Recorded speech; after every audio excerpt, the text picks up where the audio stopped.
Hello everybody, welcome to this seminar of today, Pharma, Biotech and MedTech. Much too complicated words for me, who is a little bit older than you. My name is Hans Jakob Bodjer. I'm the chairman of Swedish-Polish Chamber of Commerce.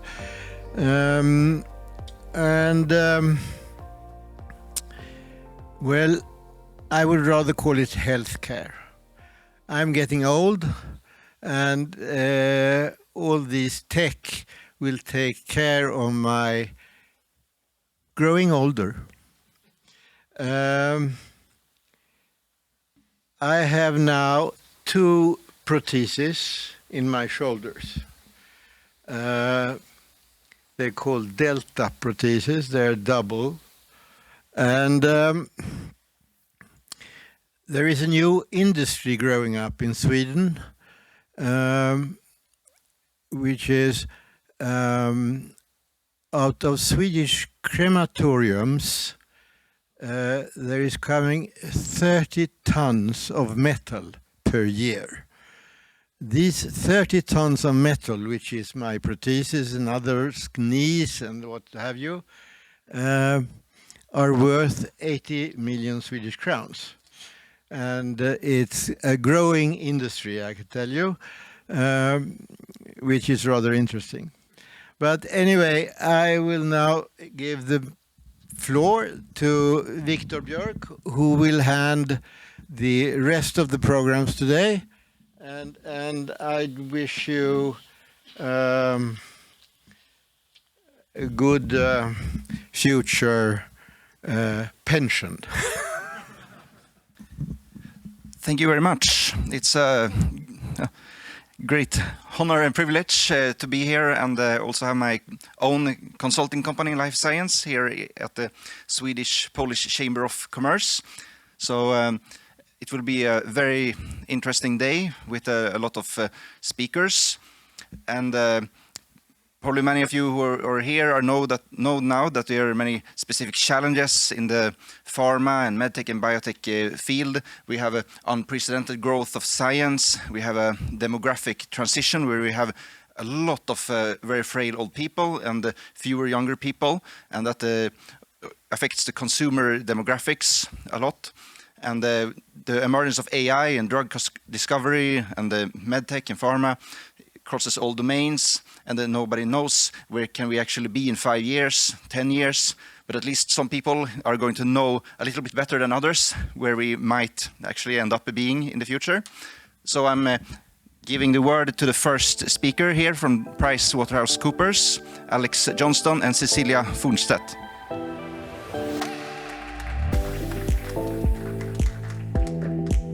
Hey, so hello everybody, and thanks for the invitation to all of you. You hear me, right? So we're going to talk about AI in healthcare, one of these medtech things. And my name is Cecilia, and I have a Master of Science in Medical Engineering and now work at PwC, just inside the Bonnier House, with advisory services to the healthcare and medtech sector, including the life science. And with me today, I have my colleague, Alex. My name is Alex Johnston. I have a slightly different background to Cecilia. My background is in political science and economics, but we work a lot together with, as Cecilia said, advisory services towards the healthcare sector. I work a lot around foresight analysis and also leadership and workforce transformation, which I'll talk more about. So every year, we in the PwC healthcare team, we research a different or a hot topic regarding the healthcare sector. And we have been focusing on digital care and how to provide that to the citizens, but also within the prevention area, the pandemic, the ECG perspective on healthcare, and just in recent year, the AI perspective within healthcare. And when we do this, we team up with different partners within the project. And this year we partnered up with Sectra, Microsoft, and also Blackwell MedTech, which now is named Alma MedTech. And as Victor mentioned, healthcare is facing difficulties regarding a lot of things, but majorly 4 things as we see it. We have a growing and an aging population, which means that the less younger people are providing services and paying tax to the more elderly people to fund that. We have more and more patients since diagnostic tools have increased. We find more and more diseases, which has to be operated upon. And also the healthcare is facing, together with other services within the regions, constrained budgets. And as the environment around us is developing, we as patients also are expecting more and more towards the healthcare. So within this area, we researched upon how software-based AI could help the patients, but also the healthcare as it's supposed to today. So Alex, tell us a little more about what we did. Yes, so through a survey we reached out to Swedish inhabitants and patients, and we also asked healthcare professionals working in the Swedish healthcare sector currently. Given the challenges that Cecilia has presented, would you like to be able to use AI, or would you like for AI to be used in healthcare? And the vast majority are very positive towards using AI in Swedish healthcare. So 5 out of 6 inhabitants believe that yes, AI could help Swedish healthcare. And 97% of healthcare professionals are optimistic towards using AI within their field of healthcare. We've also asked then, so what type of AI do you believe would be good to use? And the healthcare professionals are positive towards using AI mainly for administrative tasks. So this could be around scheduling, for example, but they're also positive towards using it for identifying anomalies or things that, and also diagnostic treatment, diagnostic imaging, sorry. We'd like to also just point out here that there's 13% that recommend or would like to use AI for direct AI for the health for. Sorry, there's 13% that would like to directly involve AI when recommending a treatment to a patient. So, for example, you would, as a patient, plug in, I have these symptoms, and the AI would then directly recommend a treatment to you. So there's fewer that want to use it in that direct way. But, as we can see, very many are positive towards using AI at large. Only 3% do not want to use AI in their field of healthcare. So in a similar way, we've in our survey also asked what would residents or patients like to use AI for when they are in contact with healthcare. So it's similar areas for detecting tumours or for diagnostic imaging, which is currently used also in Sweden. They also believe that it would be positive to use it for scheduling medical appointments. This is an can be used today, and then also for medical record transfers, an area also where we help our clients today currently. So a difference also that we've seen from previous surveys that we've done is that now the differences between what men and women would like to use AI for in healthcare is smaller than it was before. Before, there were significantly more women that wanted to use AI in healthcare. But now that difference has almost changed, and the difference isn't significant anymore. So, given that both healthcare professionals and patients want to use AI, why is wide-scale adoption not current or not the reality that we see? I think there are a few reasons for this, and we've discussed them together with our experts that we have interviewed. But one of them is the aging infrastructure.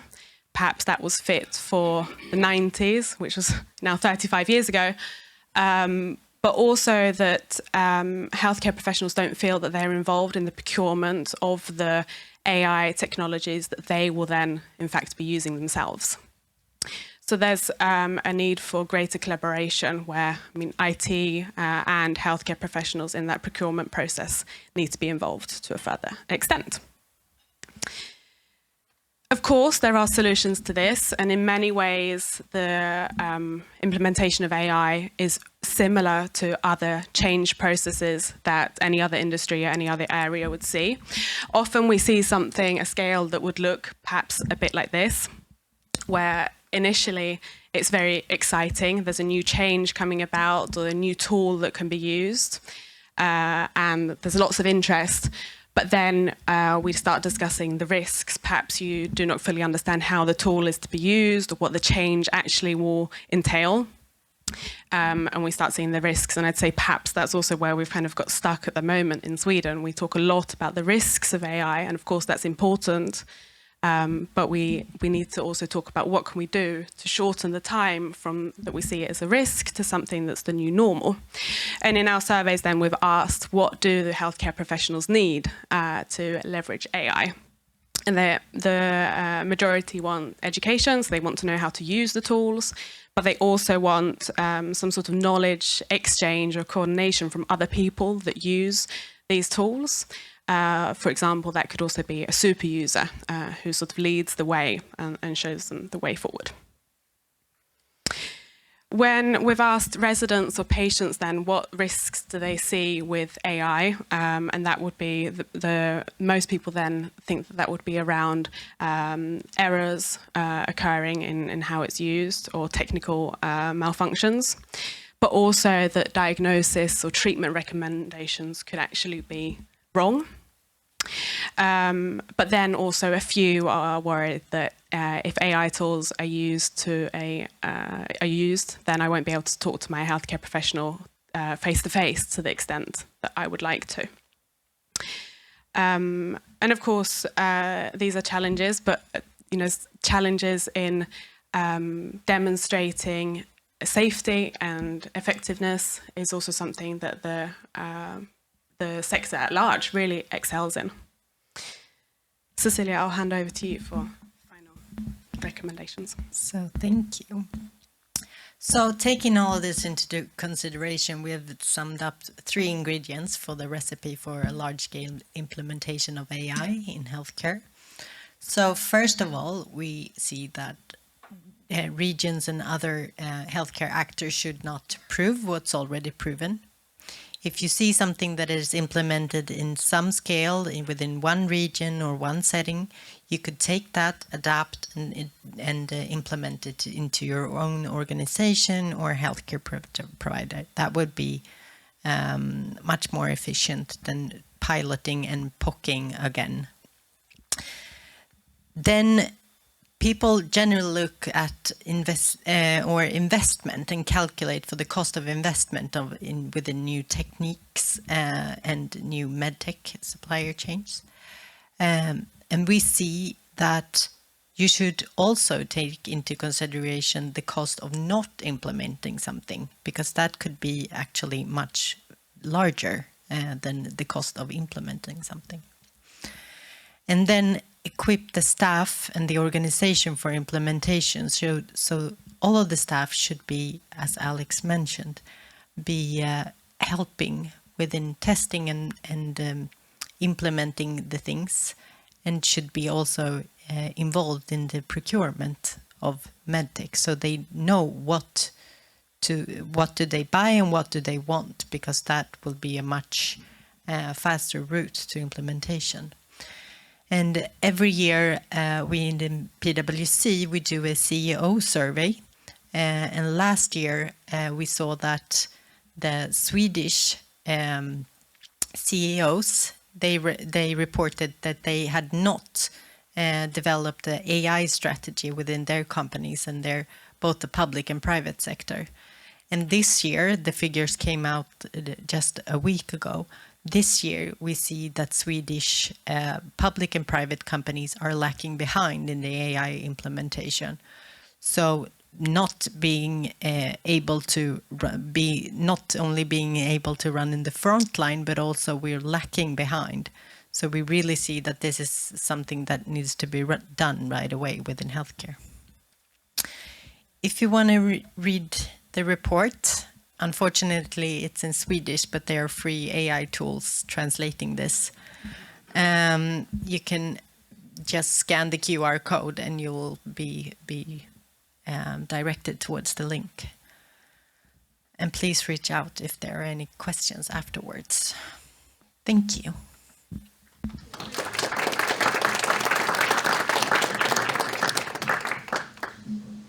Okay, thank you very much. It was very interesting with the AI in healthcare. So now it's time for the next speakers, Henrik Holst and Beata Zubaka, who are going to talk about how modern technology is speeding up drug discovery.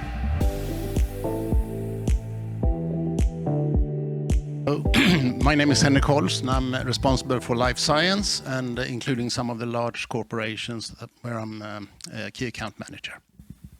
I am Beata Zubaka, and I'm Innovations Manager in Holisticon Connect Poland. And I lead the initiatives that are connected to pharmatech and biotech. Hey, we are thrilled to participate here today. We are going to talk a little bit about tech, how tech can improve the drug development process, a quite comprehensive process within pharma companies. First, just a slide about who we are. Nexer is part of the Damian group. Nexer, Beata is from Poland, myself from Sweden, but we have colleagues in a number of countries around. We are part of the Damian group, a Swedish privately owned group of companies. Right, life science.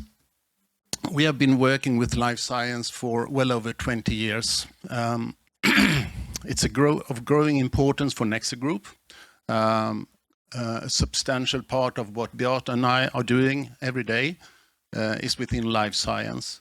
And in total, we have 10% of our revenue within the life science sector. Some statistics about clients we are working with.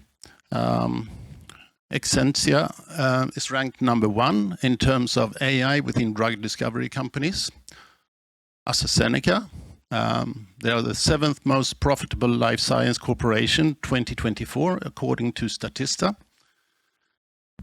And within the last 10 years, the Nexer Group has completed more than 70 projects within the life science sector, many of them being long-term strategic installations.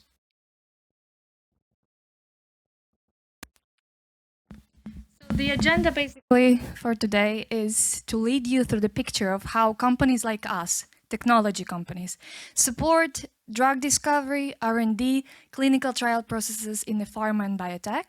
So I'll be talking about that, and then later on Henrik will also tell you a little bit more about the platform. So that's going to be a little bit of a use case or case study. We work with the makers, with the leaders that build software technology, software systems to support drug discovery. And when you say that, I'm like, okay, let's build up a scene. Let's set our actors. So we have tech, bio, and pharma leaders. They are interested in usually reducing the costs, faster time to market, and in general success of the product on the market, so patient success. And then scientists, they're often the users, and their goal is to do their job better. So we build tools for them. R&D process is a long one. We talk about 10 years in average. And less than 10% of the investments over these 10 years actually succeeds. Data is information. So you imagine the amount of the petabytes of data produced over the 10 years on the different stages of R&D process. Add to that proprietary data, historical, genomic, financial.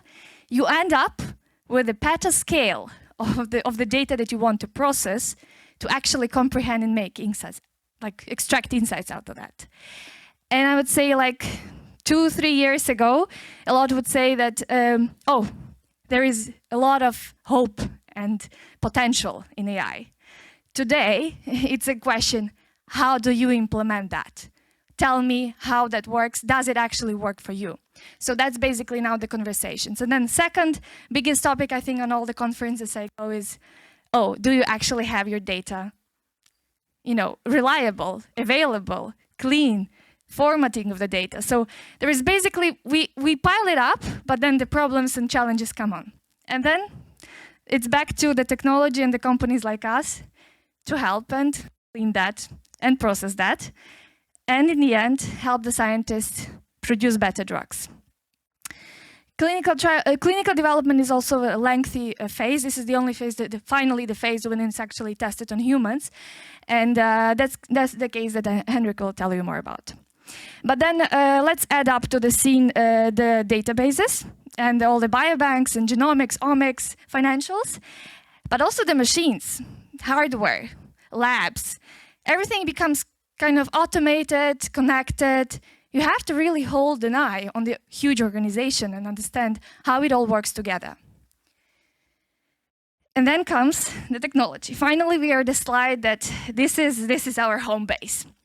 In the recent years, the increased need for DevOps and CloudOps, as well as data engineering and data science, just proves the trend of everything we are building. But also, we had interesting cases when companies like us, we had to adjust to find a niche and understand and recruit bioinformaticians, clinical trial managers, project managers in tech who have the biochemistry background. So all of that created a specialization. So we understood, actually working with the clients in big pharma, in smaller biotechs, we are also changing.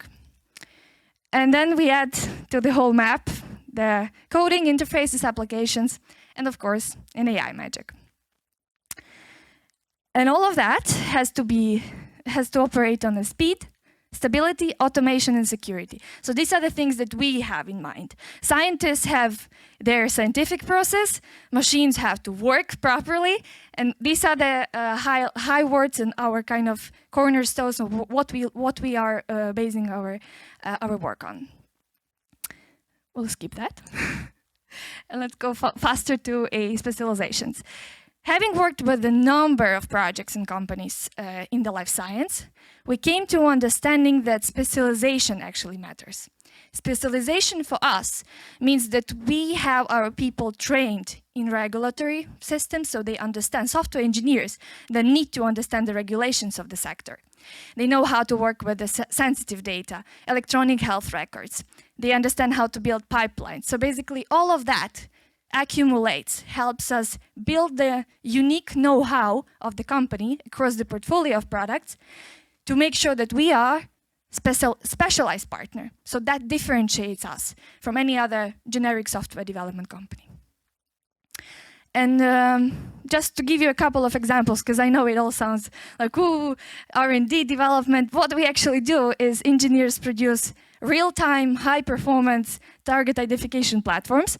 So they integrate the genomic data for the scientists to find the right compounds in the drugs to influence the body. Then, for example, we build machine learning models that help predict the undiagnosed diseases yet, something that is not yet happening. And often these are years before the disease actually evolves in the body. A lot of genetic data actually is the cue in that process. This could be also clinical trial platforms, so something that supports the 10-year or like 6-year-long processes of clinical trials. This could be also integrations of UK biobanks or other biobanks. Every country now possesses their big biobank, and you can actually use that as an open source, but you need to integrate to that data. And then, for example, also all the administrative, financial, sales data, marketing data, that also is a part of the operations of the companies. So stuff like this at every level, therapeutic area and every level of the technology, company like us, we can make significant impact. Because then, like putting it all together, we got the system, and you ask like, okay, how that actually works together. and I say, this is how it works. And this is not about building one connection. This is like understanding the bigger picture, thinking in systems, helping that all work together to be connected, to create, there is a concept lab in the loop. So for us, it's also like technology in the loop with the life sciences. And then, I think it's always good in the end to say like, okay, what's the proof? There is a lot of work going, and I'm like, there is already proof. Our clients actually already are seeing the speed, efficiency, and cost reduction in the AI-driven drug discovery.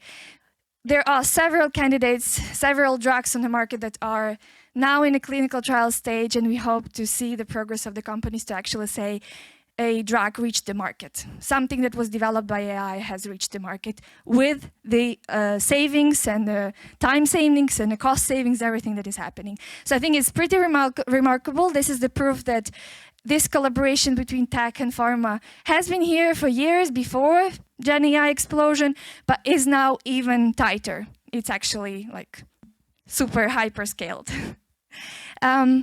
And now it's time for the clinical development example by Henrik. Thank you.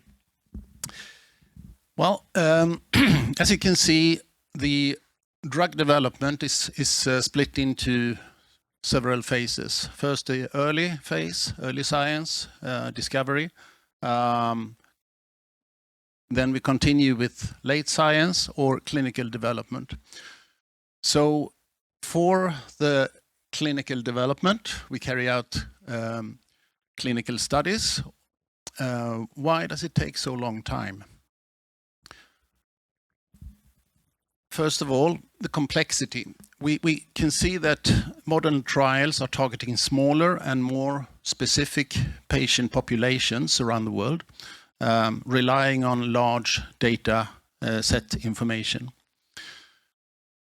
If we talk about the regulatory requirements, they are very comprehensive. We have worldwide organizations following that. We should be happy for that, but it's extremely comprehensive.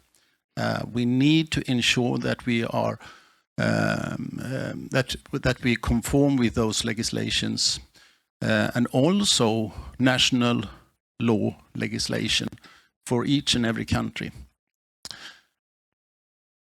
When it comes to recruiting patients to participate in the studies, that's also a big challenge for all of us, or for the companies, I would say, for the life science companies. To find suitable patients around the globe, willing to participate, and perhaps even more important, to stay in the studies until they have been completed. That is a huge challenge. And the longer the trial takes in time, the harder to keep the patients. So also to keep access, to have online access with the patients around the globe. When we are talking about technical integration, we more often nowadays hear about things like SAMD, software as a medical device. So medical devices that need to be connected with platforms. We need to have applications with healthcare providers, with patients, and with the scientists. To build those and to integrate those, and also with modern technology, causes huge investments. So today it is still a manual, a very time-consuming process to carry out clinical studies. So how can we make that more efficient? We are looking at building clinical trial platforms.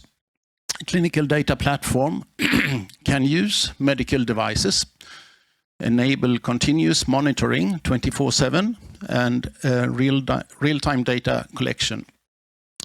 We can build patient apps so that we continuously have contact with the patients. They can get reminders, they can get training. They don't need to travel to doctors or hospitals for revisiting all the time. we can reach a broader audience and provide easy access to send information and reminders, as I said. Also, with larger volumes of data available through these platforms, we can use AI in order to scan and identify trends of the studies in order to get faster decision making for the scientists. The regulatory requirements can be followed much easier if we have a platform. We can also have the contacts with the patients in their own languages, and that is providing training and also support via their apps. So in total, this makes the clinical trials much faster. We can come to a decision much faster, but with remained or even stronger requirements for regulatory. So this is a more effective way, more patient-centric way of carrying out clinical studies. In many cases, really what is the focus is, after all the technology and the tools we have, the focus should be back on the patient, because the goal here is always the health. And many of us, like, sometimes we work in this and we forget that in the end, these solutions and the work we do is actually going to help someone from our family or our friends or us when we get older. So yeah, I think patient success, patient health is always in like a north star for each of the projects that we do. Yeah, we should also remember that the patients are, many of them are patients with a disease of some kind. So they are desperate to get some help. Okay, so the impact of tech here, clinical platforms are truly accelerating clinical trials. We can see that the result is faster time to market for new drugs, still with the same or even stronger regulation requirements. Okay. Yeah, I think in the end, these are just final thoughts that we had. And I don't know if I'll go with them, but oh yeah, this is a good one. Contemplate the price you pay for inaction. And I think this is the one that usually is also highlighting the need for investments. So something that we've seen the clients, sometimes it takes a long time until you have results, but driving the initiatives, investing, knowing what you do, well, these are the things that bring you somewhere. Rather than waiting and saying, oh, let's wait and see where this AI comes, or let's wait and copy from the competition. I think the biggest discoveries come when actually each of the companies tries to do their thing and they learn from each other. But the innovation is a process, and it's a very unique process in every organization. So it's nice to support that. Thank you very much, everyone.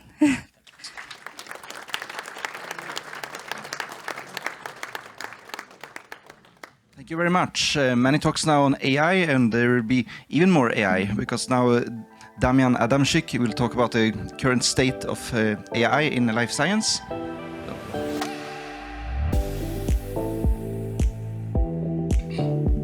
So good afternoon, everyone. I'm Damian from SoftwareMind, and today I will share with you some insights about the AI, about the impact of AI on life sciences.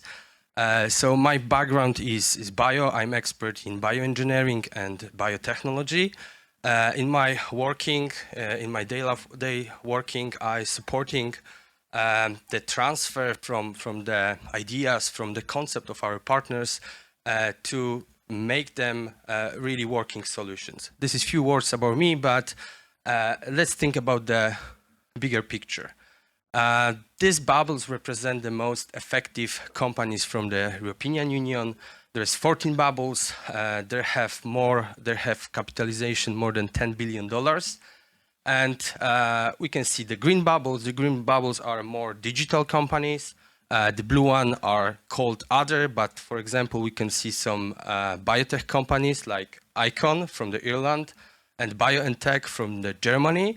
And there is also the winner in these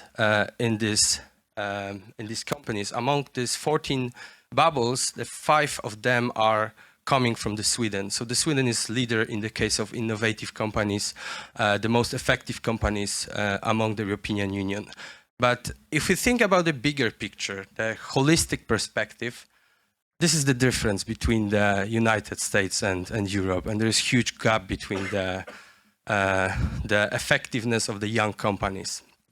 And there's also other thing. The same solution, the solutions that everyone know, like LLM, like large language models, or the cloud providers that are making in United States. It means that some kind of, we use the bricks, their solution as a brick to construct our solutions. And another thing, the same already developed companies with the big position, with the huge capitalization, they are not anymore related only to entertainment or customer solutions. They start having impact on the life science as well. So, for example, Apple start having medical grade devices in their portfolio. The same Google start accept the protein production, accept the solution for protein production, structure production. They also start having impact on the AI in healthcare. So this is something that we have to be emerge and think about that in the future.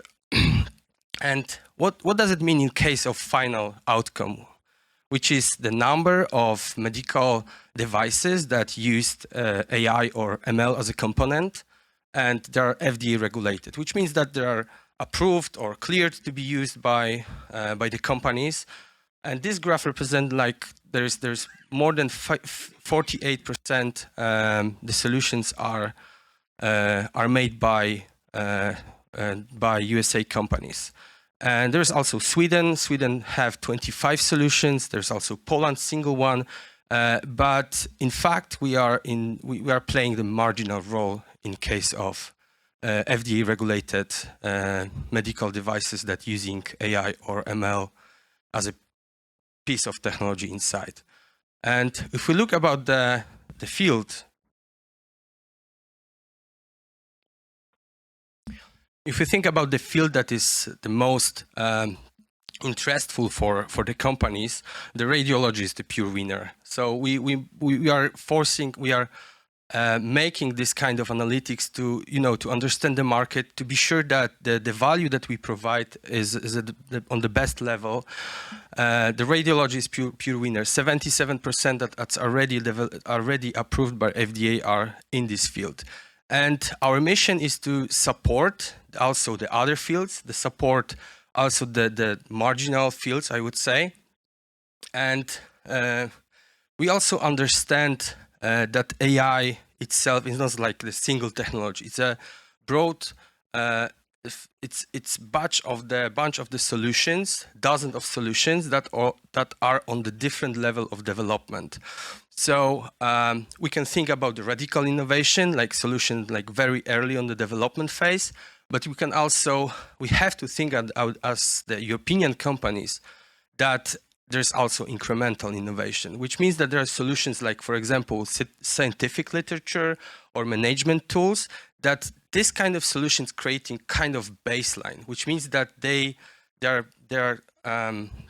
standard in case of providing the effectiveness as a standard. So, for example, scientific literature is not just focusing on the literature. This is any kind of data that it can be internal data in the company, it can be any data taken from the internet, and now we have abilities to check this data, to analyze this data, and this is what does it mean? This is the literature text analytics. And if you think about the digital revolution, it's something completely different than was before, in fact. So the great example, for many years we were having the monies, the coins in our pocket as a standard, but in last 20 years the cards appear, bond cards appear, and then after very, very short time we start having phones, we start having the digital currencies, and it shows how fast the digital revolution is going. It's much faster than any other fields. They are not having physical boundaries. and the development itself is much, much faster than before in any other fields as well. So maybe a few words about the software mind. We called us software minders, and there's more than 1,700 software minders around the world. We completed more than 1,000 projects, and we have more than 300 million users so far. There's also we have also trusted partners from the Nordics and from the Sweden as well. And in case so we are focusing on the R&D and innovation development. We understand that the teams that we create, that they should have the multiple specialists inside. There is a scientist, there is expert from the software engineering. We also understand that from the beginning, we have to understand the market value that we want to achieve, that we want to provide. And this is crucial to provide really effective solution on the end. For example, if we think about the startups, we have to understand that there is completely different structure. The startups should be prepared for the future pivots. The technological infrastructure itself should provide these abilities. And in case of software mind, some time ago we understand that life science is completely different field. We are having the service units that is only focused on the life science, and this help us to provide the solutions that really working after the development. And maybe one takeaway for the finish, for the end. So the landscape is changing completely. So we have, I think, maybe few years to provide this technology, to implement this technology in our companies, because like there is no boundaries for digital revolution. And I hope that we will not stay obsolete, and we will be developing these solutions in our companies. And thank you for your attention. And to be sure that my speech is not only, like you listen only the speech, just take a step. Let's think about your ideas, exchange the knowledge, exchange your experience. This is the thing that really this is the thing that led us to change the perspective, not only the listening, the presentation. Just take a step and make a talk. Thank you.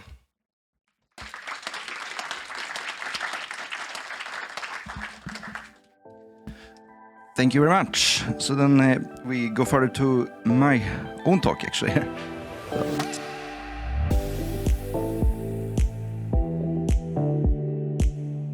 So I'm going to talk a bit about what I am working on, and one of the major challenges that we are facing currently in society, which is the unhealthy population aging and the age-related disease that occur worldwide on an unprecedented scale. We often talk about the climate change, but sometimes we forget about the climate change of healthcare, what actually ends up costing the most money globally for us, and that is really the population aging. We now have globally more people over age 60 than under 5, and the age-related disease stands for 90% of the disease and death in the developed countries. And we have classically been categorizing diseases like cancer, Alzheimer, and heart disease as separate end-stage diseases, but they all overlap very much when you look at it from a molecular picture. So it should not really necessarily be thought of as a separate process. That being said, it's also an unprecedented opportunity. If there is a challenge, there is also always an opportunity.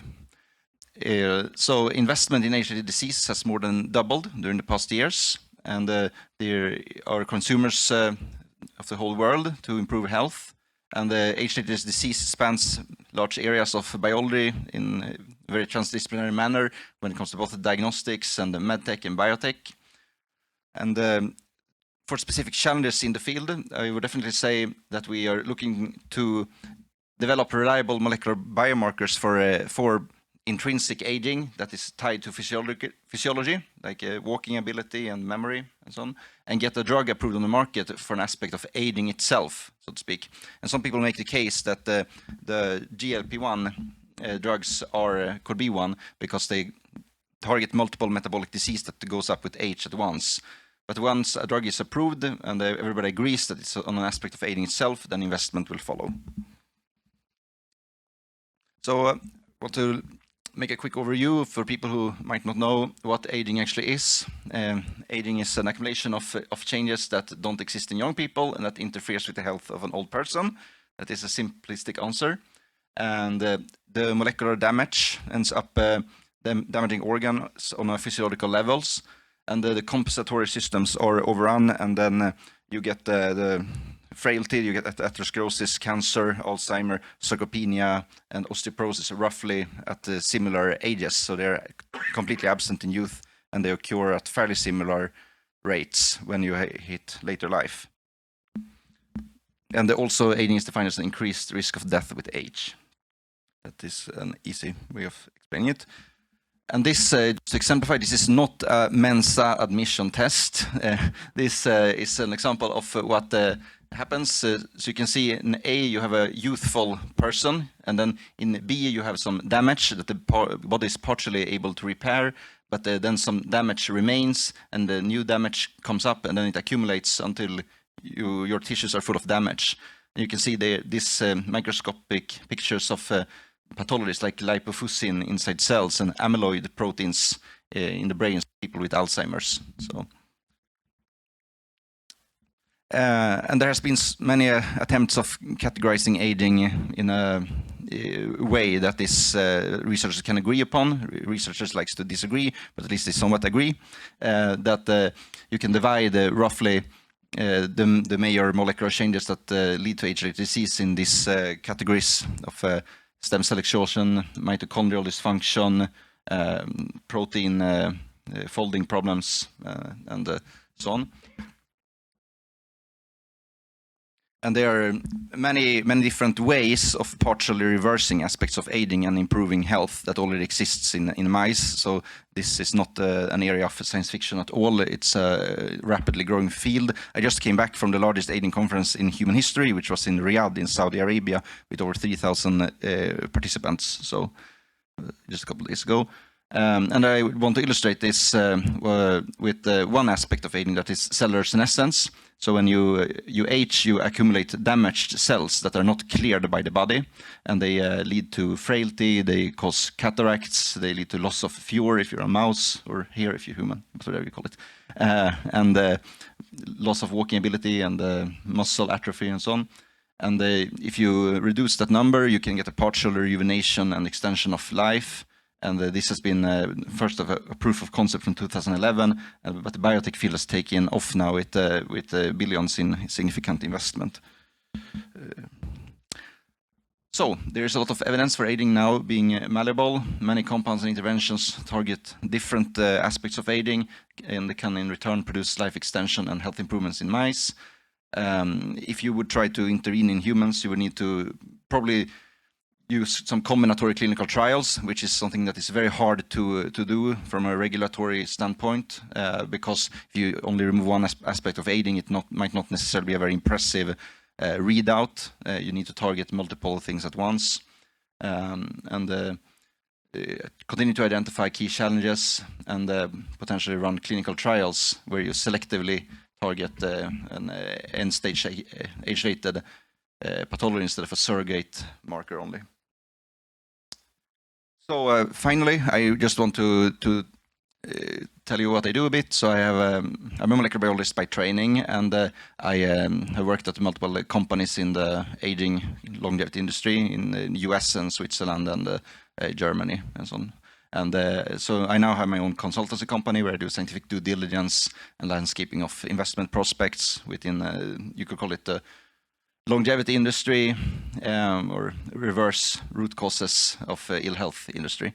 So I work with venture capital funds and family offices, and I do also scientific concierge, because there are a lot of people who want to go beyond just exercising and eating healthy, and they want to take advantage of more cutting-edge things that are more experimental, and then you have to proceed with caution. So they hire me as an independent expert to not get scammed by so-called anti-aging doctors and so on. I will say be very careful, but there's also reason to be very optimistic and not overly conservative at the same time. So, and I also do a bit of scientific communication and tutor people on these topics. So, happy to speak to anyone later. Thank you very much. And now I hand over the phone to Efi Ben Artzy, who is going to talk about medtech, business development and investing. Good afternoon, everyone. Skip the agenda. I will try to skip the boring data and talk about the real challenges. Also, the beautiful presentations were pretty much talking about everything. So I'll just introduce myself. So I was born in Israel. I'm an Israeli, living in Poland, in Warsaw for the last 7 years. Spent 10 years in defense sector. So if each one of you want to ask me about the cybersecurity aspects of the medtech, we can do that as well. Then corporate innovation and global OpEx projects across 20 countries. And 7 years ago, I transformed mostly into startups and technologies, working as a board member of the EU Tech Chamber, leading startups program from Google and others. And my day-to-day is mostly about venture capital, early investment, and the rest of the week I'm just doing helping companies commercialize across countries that I can help in. So that's about me. All right, so I'm going to talk about early stage investment in medtech, which is slightly different and challenging than later growth stage investment because of several challenges, but also opportunities in the early stage. Just to finish with the data aspect of the investing, so you can see how much medtech investment grew in the last years. Actually interesting, but in middle of 2024 we see, which is not updated yet, but we see a little bit of drop down in medtech investment, but you can see it reached $9.5 billion investment just in early stage, with average deal of 17.2. And just in Europe, you can see the digital health sectoral deployment of capital. You can see the trends. My colleagues talk about clinical trials and so on. So research solutions is the hit of 2024. In 2023 and 2022, medical diagnostics. So you can see the sectoral deployment of capital yourself. And when it comes to therapeutic areas, so of course, well, mental health care was quite a hit, especially after the Ukrainian war. It's basically made people very, very stressed, and there was an increasing need for mental health care support. But honestly, nowadays it's a vertical that nobody wants to invest in unless it's a very specific, dedicated VC in the US. But you can see there, of course, the cardio, the cancer, and other therapeutics areas. What are the leading trends in medtech? Digital healthcare, telehealth, remote patient monitoring, data integration and analytics, automation of repeatable tasks. My colleagues from PwC talked about the medtech cost, so there is a huge need for that. So that's the first trend. Of course, everything is backed by AI, machine learning, and so on, and computer vision as well. The second, as I said, diagnostic drug discovery, personalized medicine, robotic surgery. We'll talk about the hardware challenge later. and so on. So this is the second trend. Third trend, all that is connected to IoT. I will talk about IoT more when I talk about the cybersecurity issues in the challenge and in the medtech. But all the wearable technologies allow us to diagnose remotely, to monitor remotely many aspects in cardio, in others. So this is the third trend. Precision medicine, tailor-made treatments based on person DNA. It's highly developed nowadays, and other biomakers. And the last trend is a combination of products, all kind of devices together with software that allow us to do different things, different analytics, different predictions, different everything. And I will touch that more when I talk about the challenges and why VCs don't want to invest in such companies, or usually don't want to invest in such companies. Okay, so what are the challenges? Well, you know better than me that the regulatory is awful. There are very few countries in the world who at least trying to streamline or do a good job in streamline those processes, like Singapore and Australia. But generally speaking, especially in Europe, but also in US, the regulatory it's quite hard. So from VC point of view, it's hard to invest and predict where I'll get my return on investment in those cases. And part of the reason, part of that is also a long time to market. And there are many brilliant solutions. I know I'm heavily involved in the Nordics, so I went to Finland recently quite a lot. And it was an amazing startup with a patent, biopsy for cancer, and she could see different types and find different types of cancer using this biopsy. Okay, but when I asked her as a VC, okay, when will be your time to market? Only in 27. So as early stage VC, it's a little bit hard to accept, and this is a big challenge. Personally, I don't like it, but as a VC, it's hard for us to accept those kind of long time to market. High development costs, of course, it's quite obvious. Intellectual property protection and reimbursement challenges is also quite obvious. But I would like to touch the last three, which is less spoken in the industry, or not spoken well enough. And the first is fear of hardware. Okay, I just recently met a brilliant Israeli startup, endomorphosis solution.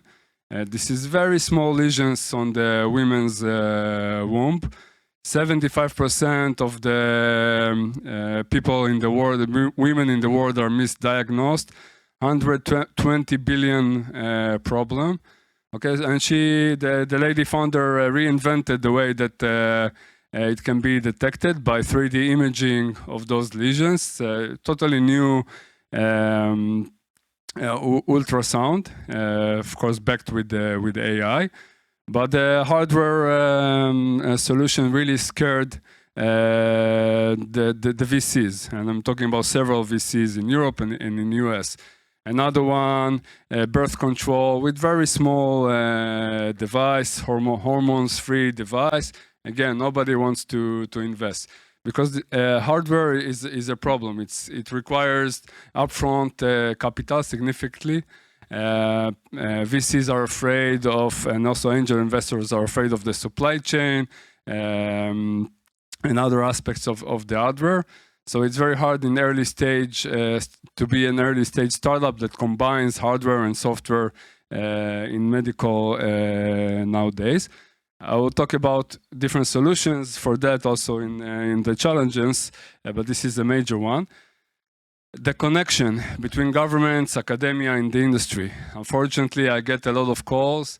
Efi, can you take a look on this brilliant professor that is sitting in university, have a brilliant medtech solution, but really they don't know anything about business, about commercialization, about investment, about the real business world. And of course, the government is saying, okay, we will support initiatives, but honestly, not well enough, not enough at all. So this connection between government, industry, and so on, and the academia is super challenging. Okay, in Israel, for example, in Haifa, which is north part of Israel, sitting Google, Meta, tech giants, together with government representative, founders, scholars from the Israel Institute of Technology about AI, and trying to find the way to do the next big thing together. So I will talk about it also a little bit later, but this is a major challenge, this connection, and a lot of brilliant scholars or brilliant inventors are being left alone, both from the industry and from the government side. Cybersecurity and manipulation, millions a problem. Of course, it's also end patient problem. Data manipulation, malware, denial of services, different attacks on hospitals, on clinics that nobody is speaking about. Nobody even know about sometimes because, you know, it's a bad PR for the healthcare providers. But there is huge amount of attacks. You know, many of you are coming from Poland. Just in Poland, the Russians are attacking thousands of times a day, all kind of medical providers. So cybersecurity is a real issue, and I believe that the connection between the cybersecurity industry and medtech also should be more tightened. What are the opportunities? The smart women from PwC already talked about the aging population. Of course, there is increase in the chronic diseases. There is, of course, healthcare cost increase. It's very cost efficiency is the name of the game. So it's creating opportunities for all those solutions who can save costs and automate repeatable tasks of doctors or any other task of doctors and nurses. And there is a change in customer demand. First of all, as a patient, I want to save my time. Okay, I want to be treated individually. Okay, I want to be treated very efficiently. And there is also increasing anxiety, both from mistakes in medicine. There is all the pressure on the healthcare systems creating a lot of mistakes, okay, among doctors. So as a patient, and I read researches, we hope also that the AI will support doctors' better decisions. Okay, for example, AI detection of lung cancer or women breast cancer. So there is a hope that the AI will also increase the better decisions of a doctor, better diagnostics.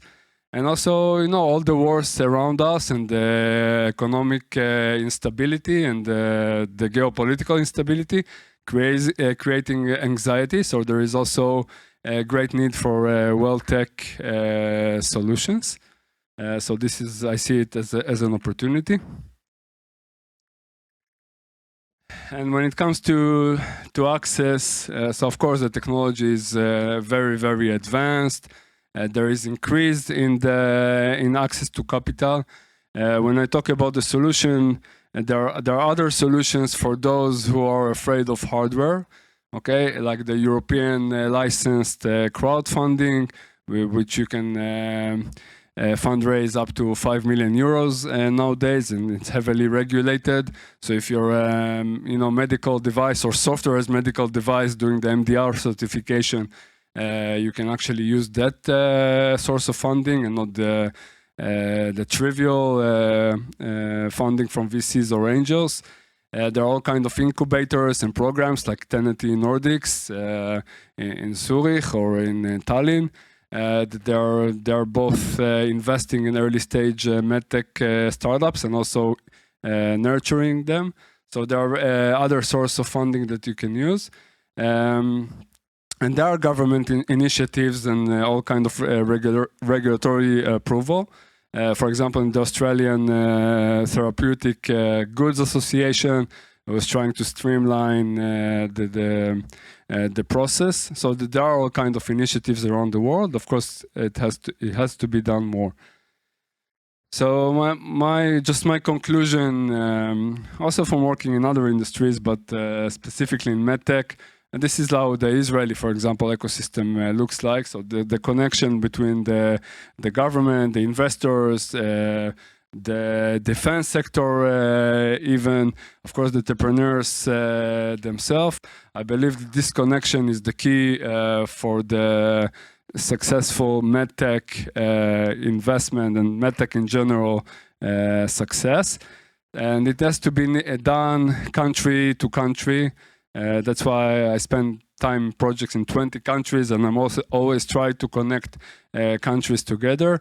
It has to be cooperation between the regulators, and it has to be the connection between the investors, one another, the co-investment. If I don't invest in my VC in a specific startup, why not to suggest to my colleagues in Sweden or in US or in Israel to invest, and we can do co-investment together and solve it. Thank you for listening. I'll be happy to connect if you need any advice or you want to work together on a project or just to connect and grow your network. I'll be happy to do so. Thank you very much. Thank you very much. So now we are going to talk about immunotherapy. So I say welcome to Johan Rockberg. Thank you very much, and thanks for the opportunity to come here and talk to you. It's my first time here, so I'm very happy to be here and to learn so many new topics. So I'm a professor at the Royal Institute of Technology. This is where I spend my time. Today we'll talk to you about a novel take on cancer immunotherapy. It's work that I have done together with my great colleague, Professor Sara Mangsbo in Uppsala University. So it's a joint project that we recently published just before Christmas. So it's a little bit about cancer, and it's, as you hear, I'm at the Royal Institute of Technology, so I'm a tech geek person. I love programming, I love to get things done, and I really like to make a difference. But cancer is really, it's not just technology, it's about people, it's about the actual patient, and we all have relations to cancer. And actually just before getting here, a very close friend of mine, she's in her early 20s, got a diagnosis and got to know that she has to take away some of her organs in order to not die. And that was just a couple of minutes ago, or hours ago, that I got to know about that. And it really, I think it relates to what we heard. We heard about AI, how it can help to make informed decisions. But how can we sort of internalize that information as patients and as close relatives? And so these are all aspects. And also, we are as entrepreneur. I'm an entrepreneur, annoyed with the regulations that it takes time to go through all of these phases. But now we have a new technology here that I'm really keen about. But would I dare to try it on my dear close friend without doing all of these tests? Of course not. I really wanted to go through all of these regulatory tests that are necessary. So I think we have great systems, and I think we're moving maybe sometimes too slow, but I think together we can actually do this if we keep all of these things in the mind at the same time. So that was just some starting reflections. Right, cancer. is what I'm talking about today. And I drew two different kinds of cells here. One which is big and two which are smaller. The big one is the cancer and the two other ones are the healthy, sort of neighboring cells. It's quite difficult to distinguish between them sometimes because they are all made in our body. They are all normal cells to some degree. And there are very few things, not many things that are different on their surface.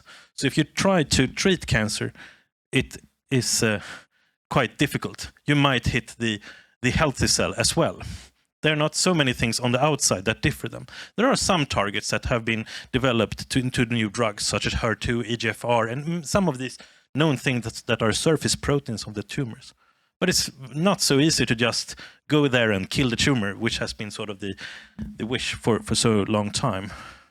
What has happened during the sort of last 10, 15 years, however, is that we have become so much better at sequencing. We can do it at very low costs, so about 4,500 Swedish crowns. We can sequence a complete human genome today. We can screen cancer genome profiles at an even lower cost. And this allows us to actually get a good understanding for what is inside the tumor. Not all of it is on the outside, but there's a lot of differences on the inside that make the cancer grow, steal nutrition from the surroundings, escape the immune system and other things. A lot of things that goes on the inside that has so far been a little bit tricky to see from the outside. However, there are some things coming up, and these are called the neoantigens. And I will talk a little bit more about what this is. And this is the traces of what's going on the inside of the tumor presented on the outside. So this is now a little bit of an immunology lesson. So I'm sorry for it, but I will just keep it quite brief. So everything that goes on inside the cell in terms of proteins gets actually presented as peptides on its outside in something that looks like a sausage bread. So here you have a healthy cell. It does everything it should, you know. Really good for us. We can, maybe it's a muscle cell that help us run or something. It has a normal kind of sausage bread there, and it has a normal sausage that is presented there, telling the rest of the body everything is fine here. We have a cancer cell here with a mutation. Maybe it is the famous BRCA mutation or P53 mutations or some other mutation. And it will also get presented. So it's slightly different. So this can be recognized by our immune system. Our immune system is trained to recognize differences. So how do you do that then? You have to get a bunch of these little helpers that can detect the foreign kind of mutations. And this is done by this guy. It's called dendritic cells. You typically put something you would like it to recognize, in this case, this kind of sausage. It gets taken up by the immune cell. It goes to our lymph nodes, which are, you know, here in our arms, sort of speaking. And here, the dendritic cells shows these to the T cells, and they give them a little bit of a kick in the butt. Go and chase this now. So they're not so sleepy as they usually are. And this is also very important in cancer patients. We have a bit of a sleepy immune system. Otherwise, we wouldn't have the cancer. If these guys were just awake, they would take care of the cancer, but they are a little bit fooled by the cancer. Okay, so we need to get the sausage into the lymph node. How do we do that? This is called immunization, right? mRNA vaccines. That, I mean, everyone knows that. It's the answer to more or less any medical question since the pandemic. Well, it works to some degree. It worked amazing for infectious diseases like COVID. We know that.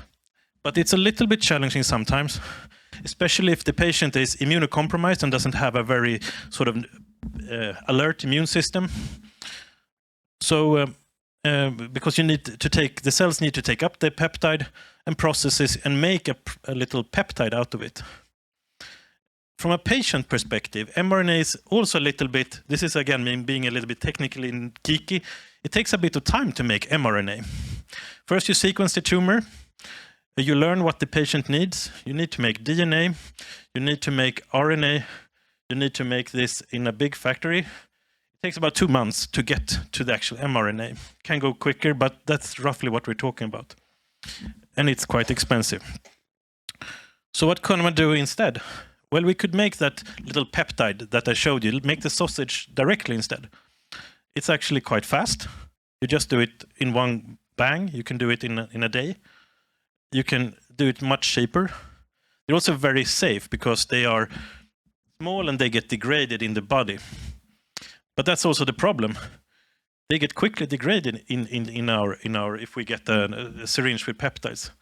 So you need a super high dose, which is not very cost effective or safe. And they also lack this kick in the butt effect that I was talking about. So they're a little bit ignored by the immune system. So that is what we try to solve with our technology. We want to feed the immune system with peptides, like on a spoon. We want to give the kick in the butt effect by something called CD40 activation. And we want to make it modular so that we could treat any tumor, any cancer, delivering any peptides as necessary. So this is the way we draw this molecule, this platform that we like. One end, it travels to our lymph nodes and activates the cells there. On the other end, it drags the part of the tumor there, which is modular to every patient. And we published now that we can use this technology to actually cure a lot of mice. Yes, mice. We care about humans as well, but we showed in this colorectal cancer model that we can actually cure all of the mice. We showed it for some infectious diseases also that we could restore the mice, and we tried it also. Maybe I will show you that as well in some monkey studies. And it's what this picture tells us is that it has a generic part. Every patient will get this, but every patient will be unique and need something individualized. And this we can mix together, and then the costly part we can prepare a lot of. We have an amazing process for this. This we can synthesize a la carte. Sometimes we could do it at the university hospital or the hospital pharmacy. We mix them and then we can deliver it. So it is both tailored and cost effective. Yeah, this is the more advanced slide of what I just told you about the kick in the butt effect and so forth. But basically we have something that is unique to each patient. We deliver it to the dendritic cells. It will be presented on the surface of their outside. They will get the kick in the butt effect to the T cells. These sleepy guys will become awake and go and eat the tumor. That is sort of the story. We tried this also in monkeys, and compared to what is already used in clinic today for some other purposes, where you can see some tricky side effects of cancer treatments, where you have a lot of onsets of different kinds of toxicities to the liver and the kidney. We don't seem to have that at all due to the design of our product. We also need to just administrate maybe 1% of substance, since we have a more effective way of doing this. This is just a quick intro to you. But basically what I'm saying is that we have a technology where we can sequence patient DNA. It's very easy nowadays, cost effective. With that information, we can design small peptides that are unique to the patient in need and have tailored treatments in a quite fast turnaround. So this is a story I had for you today, and I'd like to acknowledge Sara in Uppsala, and we now have a little spin-out company called Strike Pharma, where we now try to bring this to patients. So thank you very much.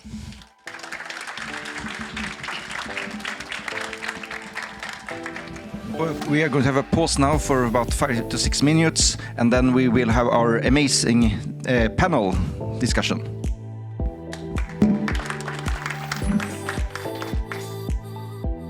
Okay, thank you everybody, and it's finally time for our excellent panel about the future of medtech and pharma and biotech. So have we entered the golden age?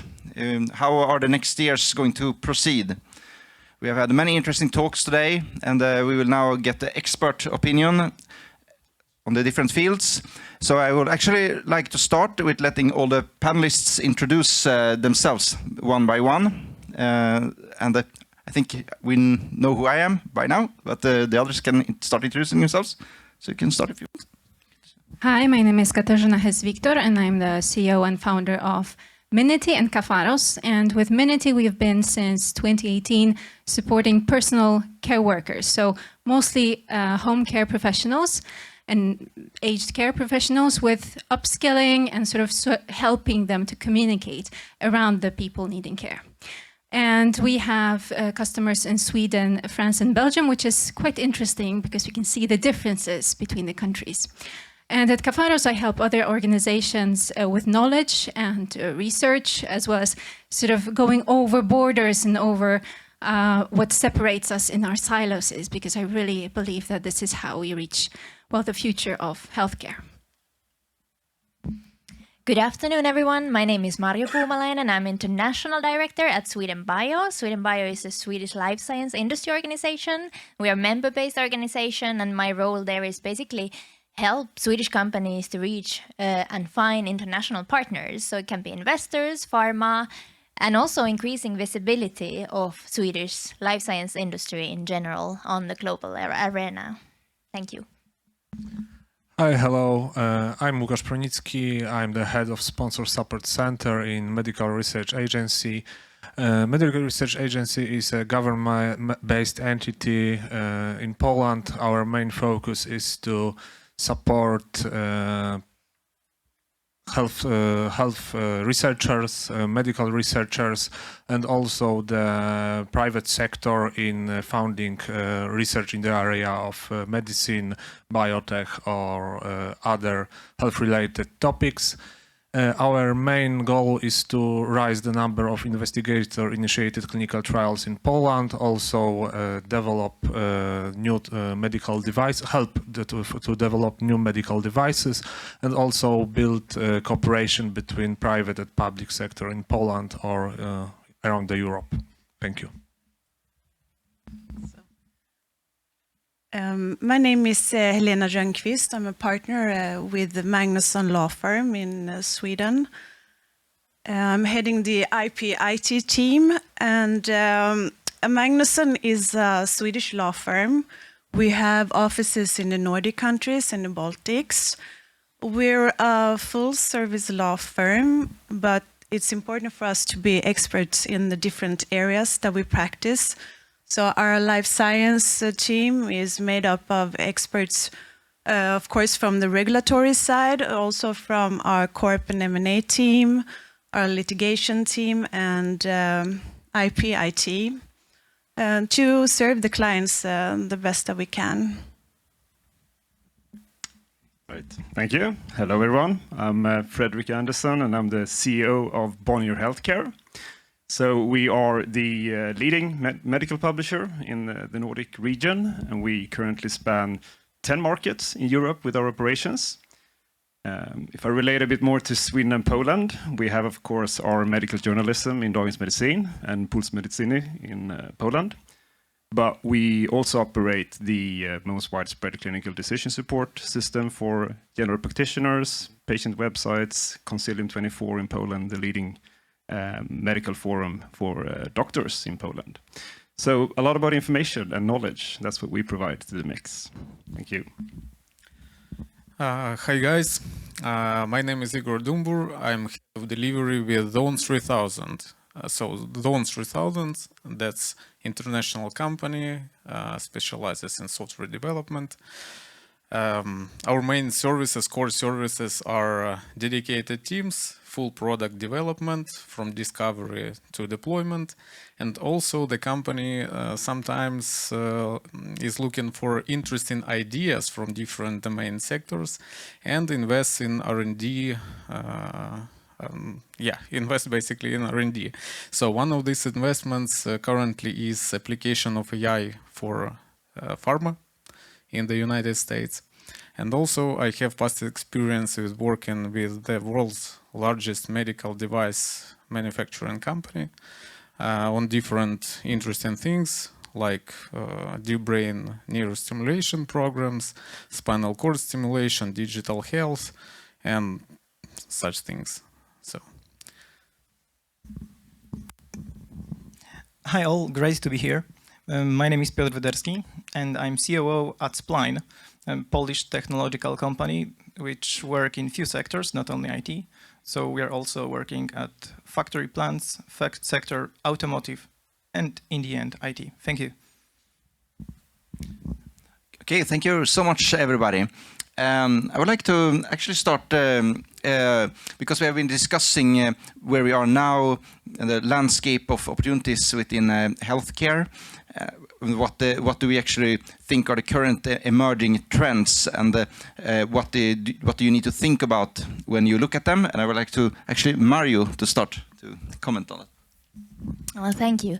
Well, I think actually this day was quite interesting selection of discussions and talks, what we have heard before. So I just came back from JP Morgan week, which is kind of I would say the kickoff of the year. Always we go there with the Swedish delegation, and I think JP Morgan shows clearly what are the trends, what is going to happen this year. So what were the kind of the three trends that I felt this year is tech bio is going to be, the investors are looking for so much about tech bio. And this is what we, of course, saw today also in the program, that word. And in general, many of the topics were under that. We also saw very recently the huge investments, for example, in Nico Health in Sweden coming in. So this really shows I think this shows one of the things, what's going to happen this year and in the future. Then the second thing, I think it's longevity, or in general, the healthy aging. That can be, especially if you look at it from the quite broad perspective, especially including CNS and obesity and other stuff. The indications there is definitely still very much on the agenda of many pharma, especially, are looking into that. And then I think new technologies are opening doors for different new type of treatment opportunities. So what we see with, for example, what we saw with the Professor Rockberg's example of finding new neoantigens in this case, but also like biomarkers. How can we treat patients better? The clinical trials has been mentioned.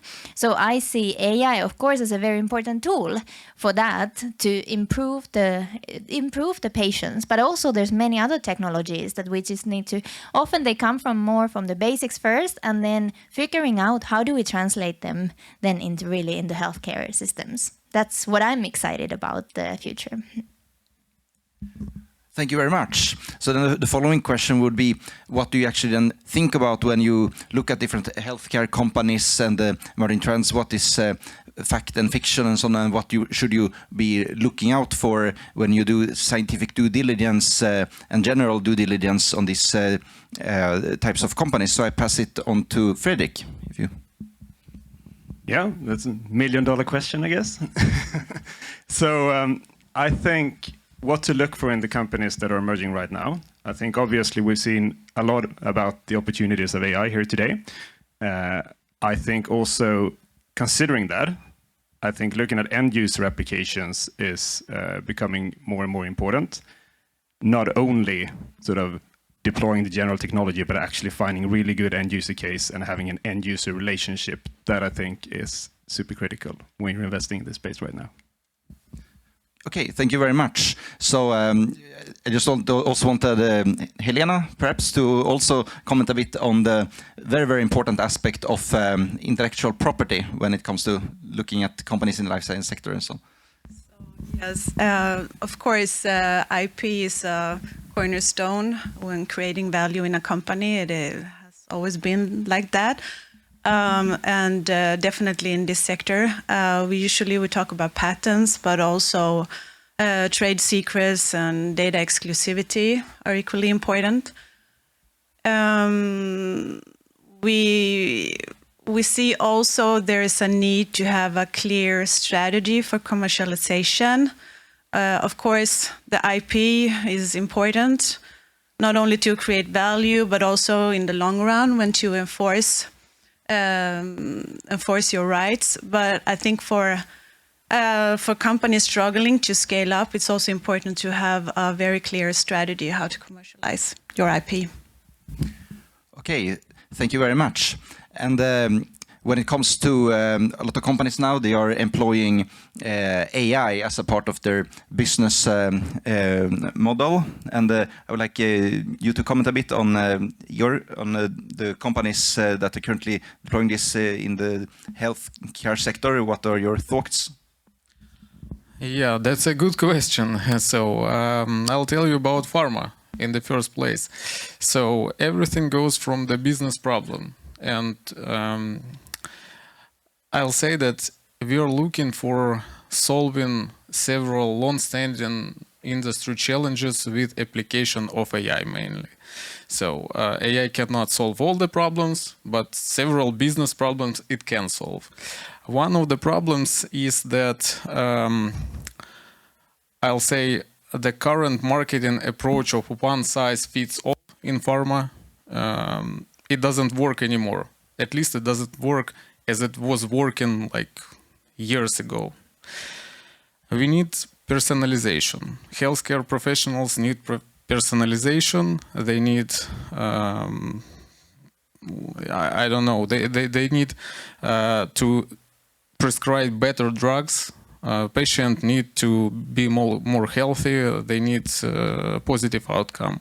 So, and everything can be done, we believe, and that's one of our R&D streams with application of next best action engines. AI-driven next best action agents in pharma can personalize interactions. So everybody receives relevant information timely, and this is data-driven information.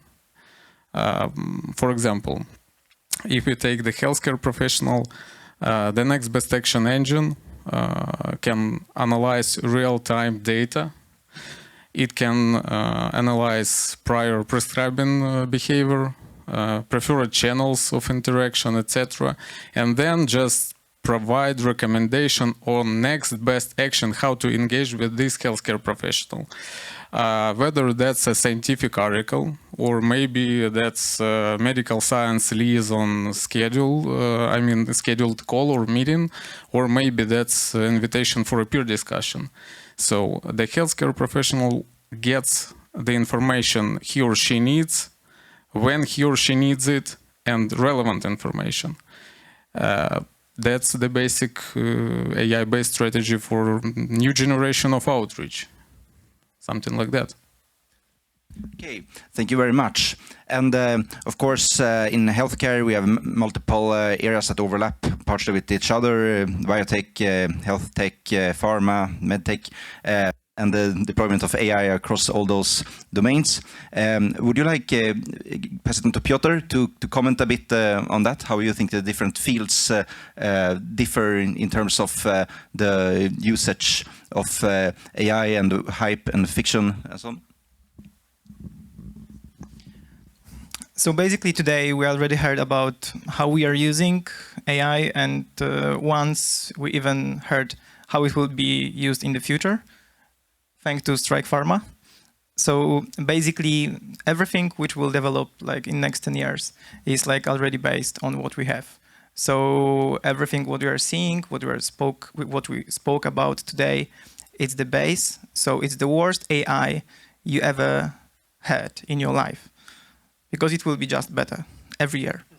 And the problem which we have at the very moment is human itself. So I will make sure to like resume what we heard today. So we heard about great idea of clinical trials platform, but how that can develop in the future. So in the future, we will go to the like 100% digitalization of R&D process. So that means that when R&D will start from AI first in drug development, so let's say the drug per se will be developed in the first phase as an AI product. So what kind of structure it will be made from and what it will be used for. But we need to think that inside of that, there will be also information about what kind of hardware we have in our factory. So AI, when it will be developing it, it will take care about making product which can be mass product. And later on, it will also take care about clinical trials in first step, because it will make, based on the, and we also heard about this today, big data of each one of us, because each one of us have sensors, which is like providing data about our health. And basically, thanks to that, the trial itself will be also shortened, because it will be partly done digitally. And then we will have tailor-made drug, which was done for the first, let's say, few months in the AI structure, and then it will go further on to the next phase. So I mean clinical normal trials. So entire process will be reduced. So let's say it's one part of what will happen in the future in the phase of AI, but this is also just the part of it. But let's say it will be much more. But I don't want to take like all time of yours, so I will pass the micro. Okay, thank you very much. And of course, across all those domains, we have the consumers of medtech and pharma and biotech, and the consumers are people, and we are undergoing a very, very rapid demographic change when it comes to the elderly people versus younger people. How do you think this is going to affect the consumer patterns, Katarzyna? I think, well, we've heard about a lot about the challenge of the population's aging. I mean, several of you have also mentioned that it's an opportunity. I think the way we talk about it actually plays a role, right? Sometimes we read about the silver tsunami, right? Something that's going to attack us, and that's a very negative build of a picture of what's building in front of us. But in some other countries, we also speak about the silver economy, right? Probably a large number of us sitting here are actually making money of people being sick and old. Probably. And that's just going to get, there's more older and older people, probably more money in the business, but that also means that there's more responsibility regarding that. And in a recent project that I've been working with for the European Union Agency for Fundamental Rights, we've been looking into the high-risk AI and what it means for both the developers and the buyers of such solutions, for example, in social care. And there is both optimism and pessimism. But basically, everyone I had the chance to interview said that, well, they need somebody to tell them the rules. What's expected is also to set some sort of a framework. And that's not necessarily limiting us. There is a certain picture of, you can do anything in the US, that's why they have so many patents. Well, maybe, we don't know, but if you don't put any framework in front of the researchers or the municipalities or hospitals using the solutions, they will be afraid of doing anything. So I think here, what we really need is to work across the sectors and sort of agree on what we say is acceptable. And the beautiful trend is that we actually involve more and more patients in our research work, in our drug development. Obviously, we test on people, but also in the technology development. And we also involve more and more proxies, such as family members. And this is the only way we can actually make these things work, right? They are the end users, the ones that are supposed to be the beneficiaries, but also need to have a say in that. Not only doctors, actually. We have to go further than that. Can I just say that with AI, as you mentioned, is a high risk. So probably I would say that maybe not all of the AI systems, but most of them will be classified as high risk AI. AI that will be used in the medical products, but also for medical research. So they will be classified as high risk AI according to the new AI regulation within EU. And this means that it comes with a set of comprehensive requirements that you need to comply with. And perhaps it's an advantage also for this industry that we're already in this really highly regulated environment, that this is, perhaps it's just another layer on compliance. But it's a matter of what we have to do is we have to synchronize the processes and make sure that the organizations also will be able to comply with the AI Act, and I have no doubt that they will be. So I think we can turn it into advantage, the regulation that we already, the systems that we are already in comparison to other tech areas. Okay, thank you very much.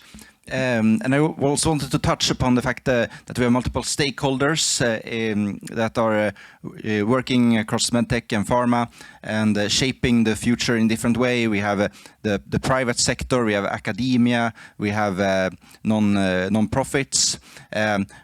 So I want to ask Lucas here, where do you see the different stakeholders, and what role do you think that they are going to play in shaping the next 5-10 years? So. Wow, that's really important question. Honestly, I think we are at the threshold of the golden age mentioned in the topic of today's discussion, and I think all the stakeholders need to be active, and we are under bigger and bigger pressure, especially entities that were previously not really involved in the development of medical technology or biotechnology. For example, government entities, non-profit entities, patient organization, and all other non-profit stakeholders. And I think the next 5-10 years will be a rising cooperation between government and public sector and the private sector, and the main target of this cooperation will be tailoring the best solutions for the healthcare sector. As mentioned before on previous presentations, many researchers are working on the specially personalized medicine,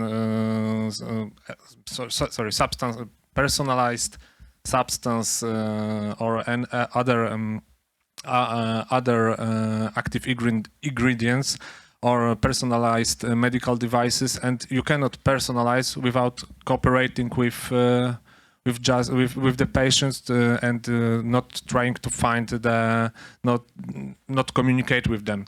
So I think the next 5 years will be based on that cooperation, and I honestly believe with new acts coming from the European Union that the government entities will also really be involved in the whole process. And I believe that the process of co-founding research or co-founding researchers or universities and building the networks mentioned in the Efi Ben Artzy presentation will be the next step for our development. Okay, thank you very much. I'd like to ask Mario, so about partnership and building, shaping the future. Where do you see Sweden and the European Union, and so can you say specific challenges based there versus elsewhere when it comes to the life science ecosystem in general? Yeah, Sweden is a really interesting case, I think, for life science. We have a lot of small companies, mostly coming from academia. We have a teacher's exemption, which it's quite unique. So people are very surprised, especially when talking in the US about the system, how it works in Sweden. I think teacher's exemption, that's a great opportunity, definitely, but it's also a challenge because not all academics can't really keep up with the industry to see what's cooking. So I think the partnerships are super important, and I see incubators, for example, has a quite responsibility actually in Sweden to make sure that they support our academic researchers in a right way. I would like to see more consultants, for example, working in incubators who has really this a bit broader view, what's happening in the investment world, what's happening in the pharma world, so they can really give up-to-date instructions, guidance for our academic researchers, because I think there's a huge potential given our very high level of academic research to really be then translated into great companies. Now, of course, if you look at the EU versus US, we have a challenge, really, all of us, to be competitive in life science industry, especially. So I think the connections, networking is very important to get our shit together in EU and be really ready to compete. And also, if we look at into East, there's a lot of things happening in Japan, Korea, Singapore. So I mean, which is also a very good opportunity to create and push boundaries, because there's a lot of innovation happening there as well. But Sweden has to keep on working together. We are a small country, so we need all the actors together. Okay, thank you very much. I wanted to ask, if we look at investment again, which are the top areas that you would say are really changing during the past year within healthcare? And I ask Fredrik first.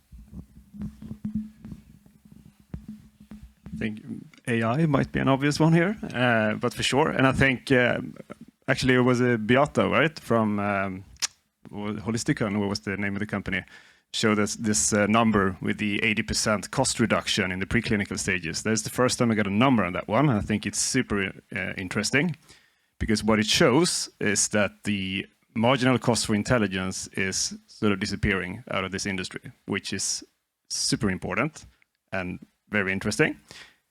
Secondly, then, what does that mean? That means that the golden age is coming, for sure. And I think the main obstacle, also listening to this panel a bit, I would just want to highlight, I think, is the reimbursement systems that we're facing. That is the single most important question to crack, I think. And I've seen over the past 10 years so many interesting companies and cases with good clinical effects and good clinical results, but having difficulties in getting out due to the reimbursement systems, especially novel technologies, I would say. Now, did I answer your question? Yeah, I said AI. But I think this one is a really important aspect of the whole investment scheme, because we really need to get the shit together, so to speak, when it comes to reimbursement and regulatory issues, I think. Okay, thank you very much. So I'd to actually ask Helena here. How do you view because there's a lot of companies now that advocate for data sharing, and that's of course a large issue when it comes to privacy, and it's also important for companies to be able to protect their IP and what they have done. But on the other hand, the data sharing can enable faster progress in some instances. So what would be your take on this? Yes. I don't think it's a matter of complete transparency versus keeping everything exclusive. It's a matter of finding the balance. So there's we have a new legislation in Sweden right now, is just entered into force. It's about research databases that will hopefully will make it easier to collect and process patient data for research purposes in collaborations with the university. Because as you all know, we have the GDPR and we have the patient data laws that we need to comply with. So this will hopefully make it easier to some extent. Also, there's an EU initiative about data sharing. Is more about cross-border data sharing, so between the member states.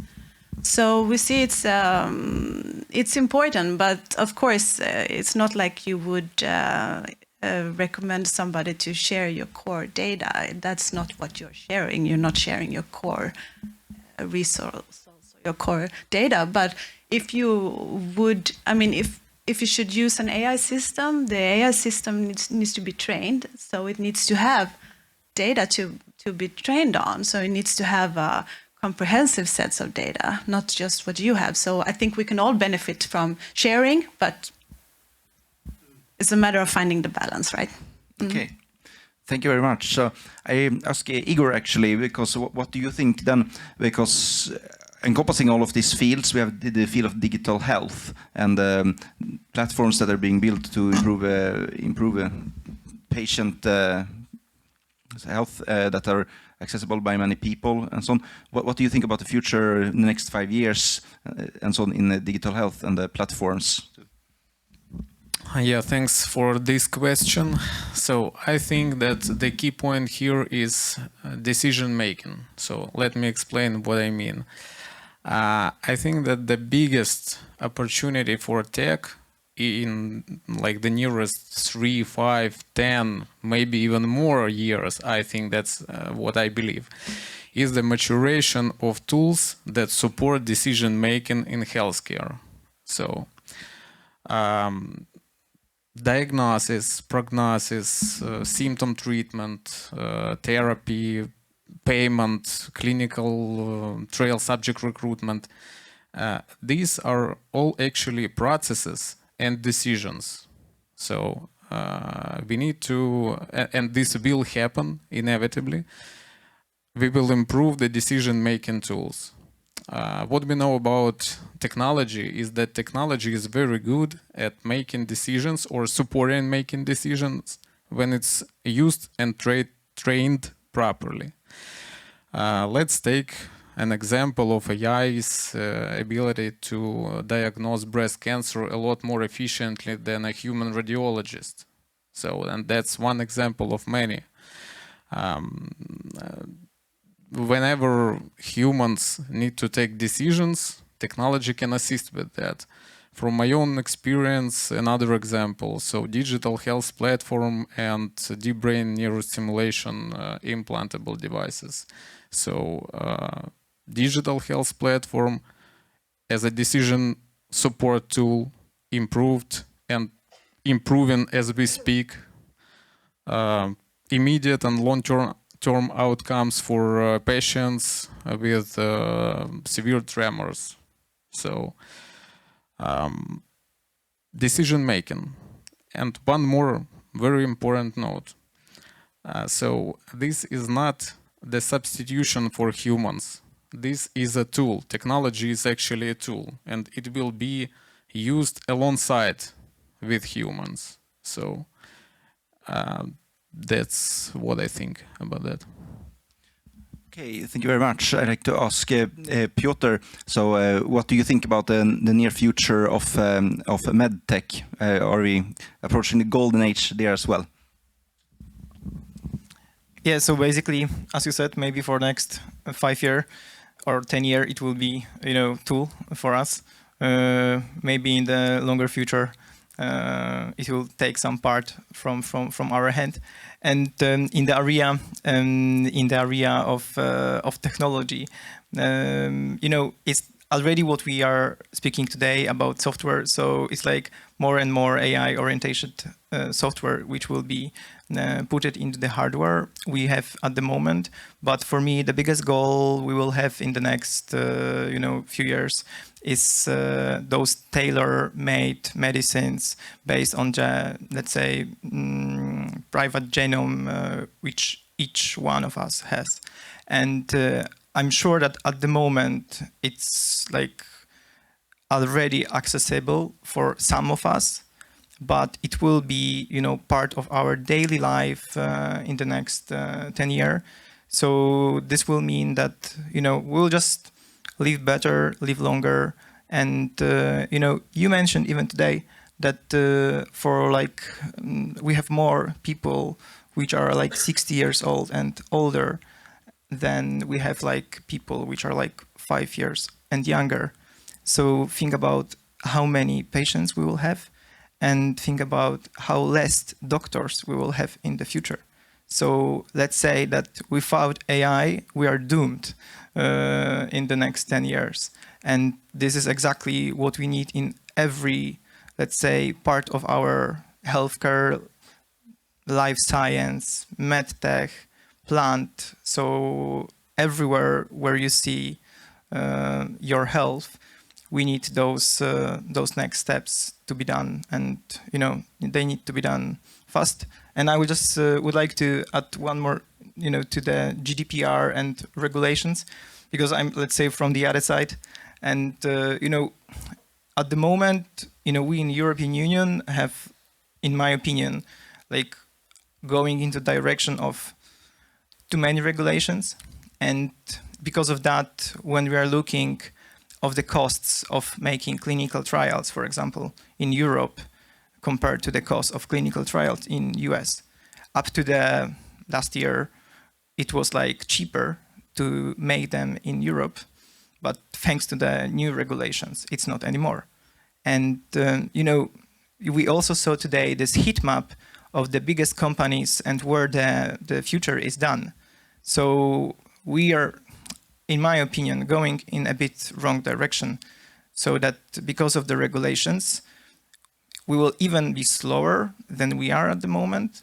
And, it's difficult to be in the race when we are being given, year by year, more, let's say, regulations to keep with them. Yeah. Okay, thank you very much. So I'd like to ask Katarzyna here, also if you could use the technology that currently exists and look at ways forward to reduce the economic burden of the silver tsunami, so to speak. What are good ways onwards potentially that are potentially actionable? Not the tsunami, though. And seeing that as an opportunity, I think, is the way to go. Because, each time we have this sense of urgency, we tend to be much more effective at finding solutions. Like, what happened after the COVID pandemic broke. Nobody would have expected that the vaccines would be developed so quickly. So I think there is an opportunity in this being such a huge challenge, right? It's an opportunity to actually create innovative solutions with AI, with a certain degree of regulations. I would still vote for that, but to save resources, because we do not have those human resources to go on caring for people that need healthcare the way we do right now, and it's just a no-go. There's nobody to do it. Like everybody who's coming into the working age would have to work in the health and care sector. Like, this is not going to happen. So this is a certain urgency there, but there are many eyes on this issue. There are ways to facilitate the technological development, and I think there is more and more innovative ways of thinking about the development of the society as well. We talk much more about prevention, so maybe we don't have to have so many sick people as we do right now, right? Maybe the preventive measures, using our own real-world data and the smart devices that we have to actually predict and prevent, is the way to go. We have many ways to do it, and not one way that will solve all the problem, the big problem of the silver economy. But I think there are several ways to go through to make it happen. I'm not sure if it's a golden age we're speaking of. I think it's like a lot of hard work to be done still. Okay, thank you very much. And as for the golden age, I'd like to ask Fredrik, actually. Of course, we know that the healthcare sector is very volatile. Everybody who follows the stock market knows how it works. And there are many geopolitical and macroeconomic factors that affects this large area. Where do you see investors' trends going, whether you will say it's the ideal scenario or not ideal scenario? Where do you think things are going the next 5 years?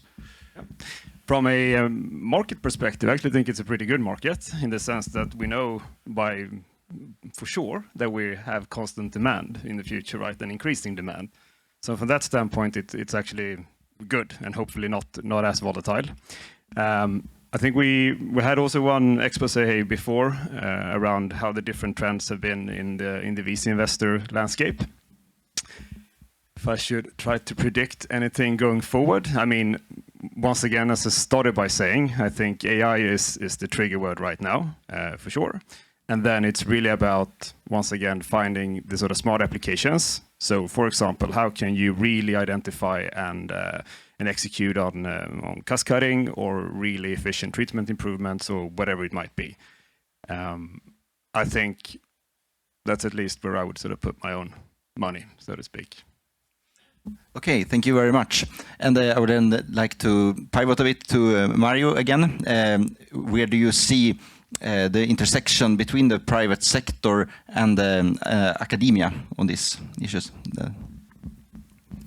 Well, the intersection is the tough one, actually, to make that work. And it's not only actually, well, private and public, but also with the government included in this sector, in this intersection.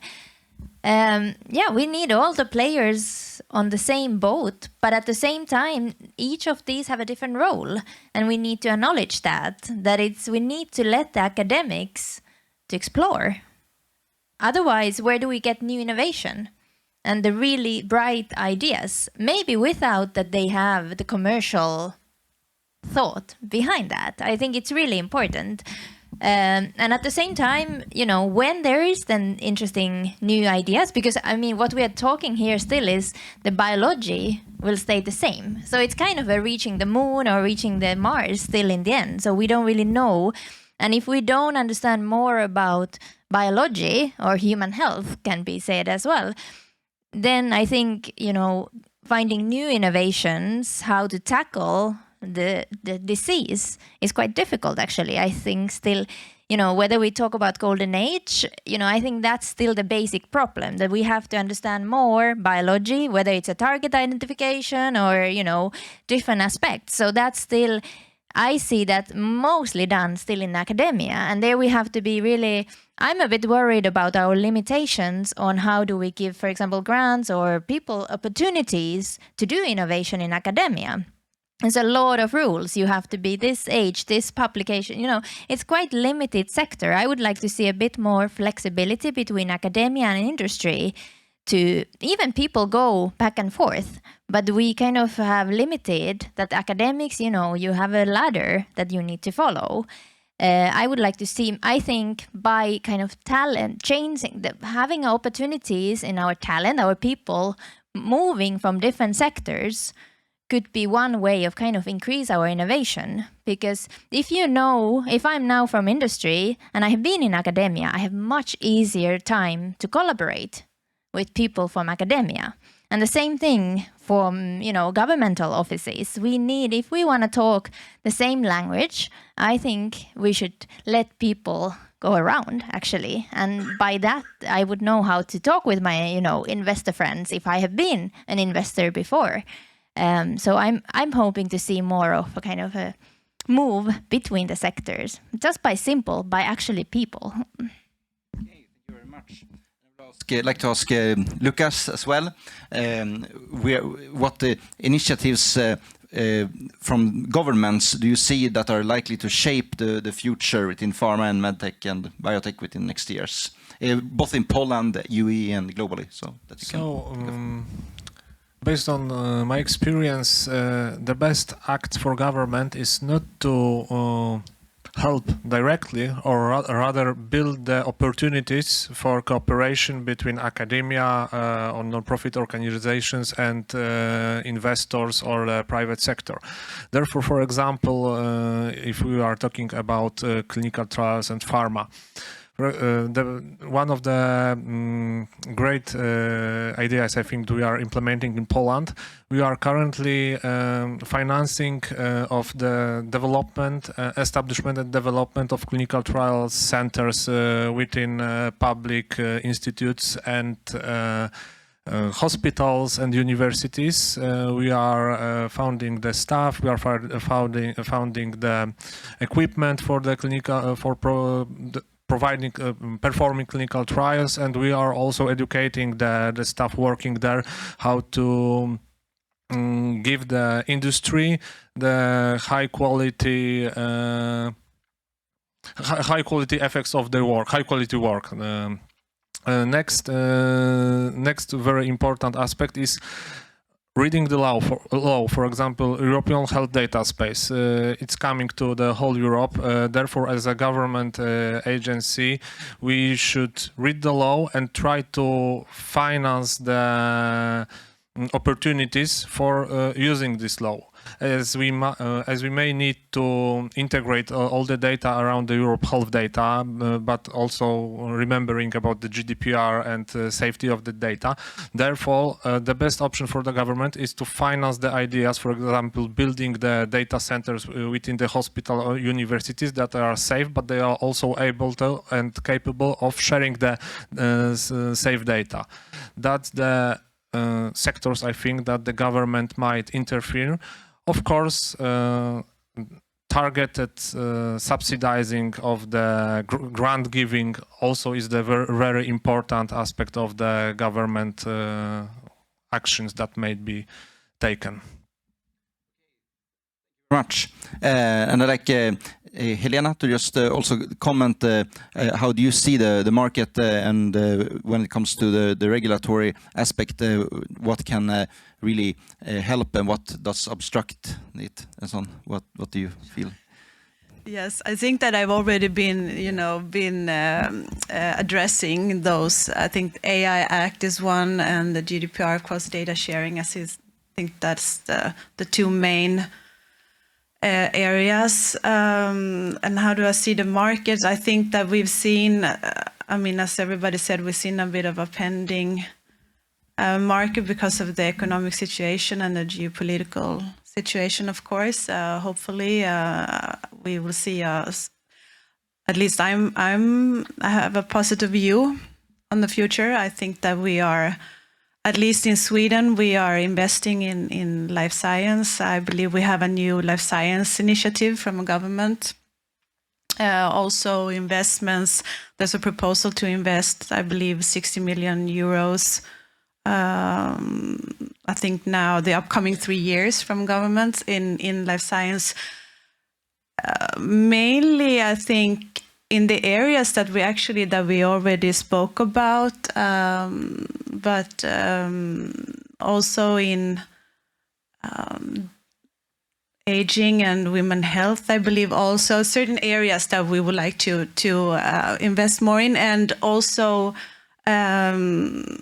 interesting to see that actually in this area locally, like Stockholm and Uppsala, also are strengthening the collaboration with the aim of making it, I think, the leading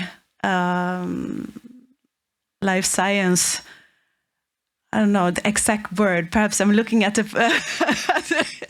at you here. What are we saying? Like the leading area within life science research, right? So it's yeah. So I have to say I'm positive. Yeah. Thank you. So we are almost at end, but I like a very quick question that I want to ask, so you can just pass around the microphone. I want to ask, if we return to this room in 5 years from now, what do you think is our major differences within this field? Fredrik can start. Really hard questions always. Yeah, I mean, in 5 years' time, for sure. So going back to where a lot of today has been around with the AI once again.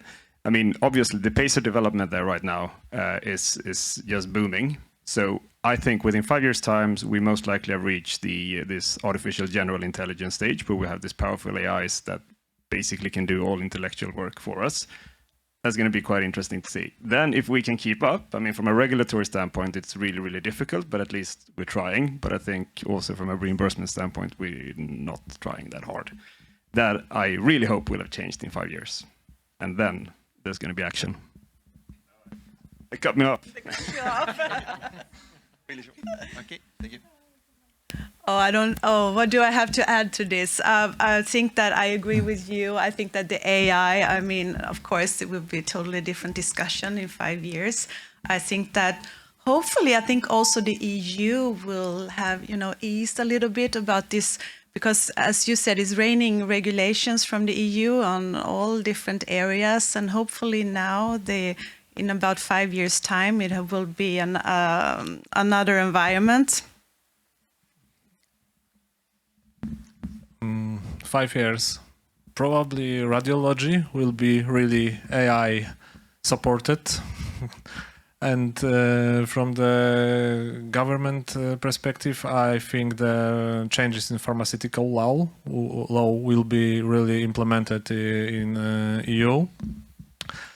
And honestly, I hope that really the personalized medicine will be the thing, and we will be finding personalized treatment tailored for each patient.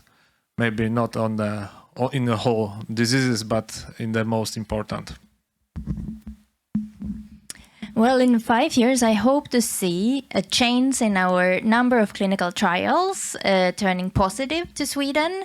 I think in a policy arena, 5 years is very short time. I don't think anything will change really there. But I really hope to see some success stories from the Swedish startup companies. We have now seen Björk and Calliditas, which is really important that we have success stories. So I want to see more of those happening in Sweden. Was it 5 or 10 years? 5. So it's not a lot of time to change the system, but my huge hope is that there will be easier ways of actually connecting all the different sectors and silos, and actually at least coming with some successful stories of a successful implementation of be it medtech, biotech within the society on a larger scale, maybe some 1 or 2, hopefully. Yeah, thank you. I think that's a really difficult question. I'll answer this question from standpoint of medical device software and software as a medical devices. I think that in 5 years we'll be still discussing application of AI, but not as an emerging technology, but stable technology, edge AI computing. We will face AI in medical devices, in a software medical devices, and we definitely will discuss regulations that suppresses the progress, because I believe this is inevitable. So regulations and maturation of decision-making tools. That's it. Thank you.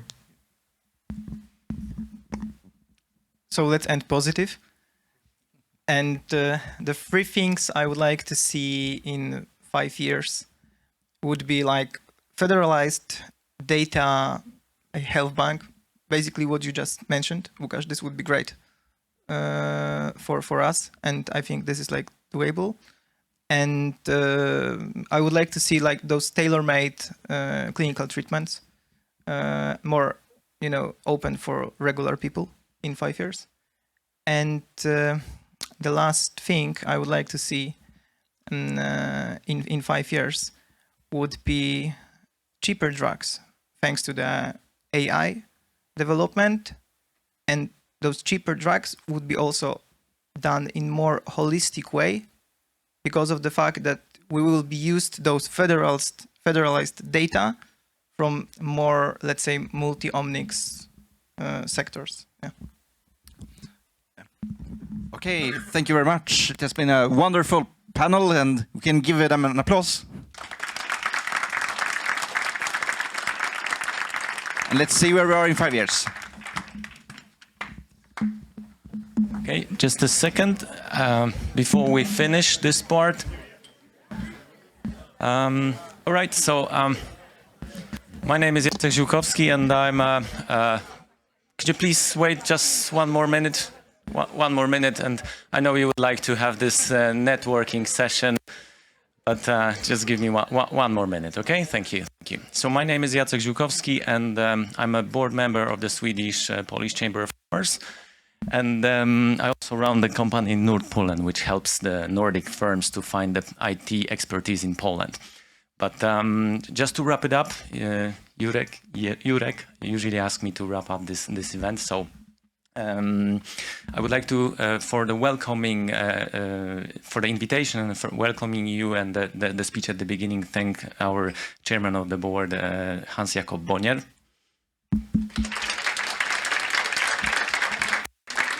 Thank you very much. For organizing the whole event and inviting all of us here, I would like to thank the vice chairman of the board, Jerzy Rałowski.